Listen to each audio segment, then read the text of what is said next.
नमस्कार। इस प्रकार रावण के द्वारा दूत के माध्यम से भेजा गया संदेश प्राप्त होने के बाद उसको नकार दिया गया और श्री राम ने युद्ध की घोषणा कर दी। विधिवत युद्ध की घोषणा के लिए रावण ने अपनी सेना को भी तैयार किया और रामचंद्र जी ने अपनी सेना को भी तैयार किया। दोनों की नियुक्ति की जा चुकी थी, जैसा कि आपको ज्ञात है। लेकिन इंद्रजीत ने आकर ये कहा कि पिताश्री, मेरे रहते हुए आपको युद्ध में जाने की ज़रूरत नहीं है, मैं युद्ध में जाऊंगा और दोनों रघुनंदन पुत्रों को आज ही के दिन समाप्त कर दूंगा। इंद्रजीत ने जब ये कहा, उसके बाद वो निकुम्भला देवी के दर्शन करने के बाद युद्ध के मैदान में गया।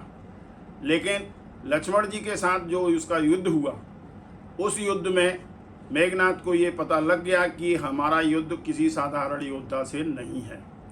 इसलिए उसने सारी छल प्रपंच माया करने के बाद ये निर्णय लिया कि इनके ऊपर नागपाश चलाया जाए। नागपाश एक ऐसा अस्त्र होता है जिसमें नागों को बाणों के रूप में फेंका जाता है, धनुष से प्रहार किया जाता है।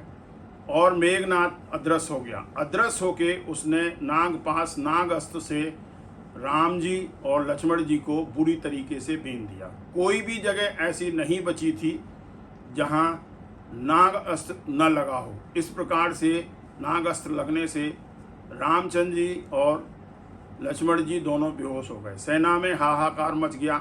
उसके बाद हनुमान जी जब लड़ने के लिए आए, चूंकि मेघनाथ को अदृश्य रहने की शक्ति प्राप्त थी, इसलिए उसका कुछ भी नहीं किया जा सका।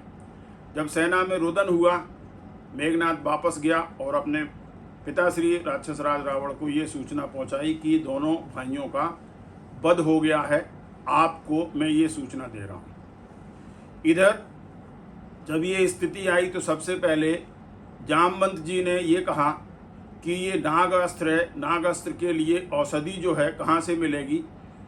तब सुषेण ने, जो कि विभीषण, जो कि सुग्रीव के ससुर थे, उन्होंने ये कहा था कि जब समुद्र मंथन हुआ था तब दो औषधियाँ विशल्यकर्णी और संधानकारिणी द्रोण पर्वत के ऊपर रख दी गई थी। उनको लेने के लिए कोई वीर अगर जाएगा तो उनसे ये बाण तत्काल निकल जाएंगे और नाग भी निकल के भाग जाएंगे। इसी प्रकार की जब तैयारी हो रही थी, हनुमान जी से कहा गया, तभी देखा बहुत जोर की हवा चली और गरुड़ पक्षी उड़ते हुए भगवान रामचंद्र जी के पास आए। उनके आते से ही उनके शरीर से बाण रूपी जो नाग थे वो निकल के भागने लगे। बहुतों का गरुड़ ने भक्षण कर लिया, बहुत भाग गए और इस प्रकार से उनके शरीर से रक्त निकल जाने के कारण नागों का विष भी उनके शरीर से निकल गया और यहाँ पर दोनों भाई स्वस्थ होके पुनः आ गए। जब भाई दोनों स्वस्थ हुए,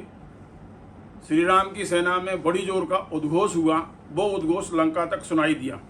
लंका तक सुनाई देने के बाद रावण ने मेघनाथ से पूछा कि युद्ध में विजय तुम्हारी हुई है और उद्घोष शत्रु सेना में हो रहा है, ये किस प्रकार की विजय है।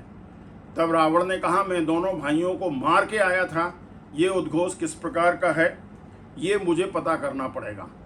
बाद में पूरी स्थिति रावण को जब पता लगी तो उसने कहा कि ये युद्ध में होता ही रहेगा, इसलिए अगले दिन मैं स्वयं युद्ध के लिए जाऊंगा और उसकी तैयारी करने के लिए रावण अपने महल में चला गया। धन्यवाद, नमस्कार।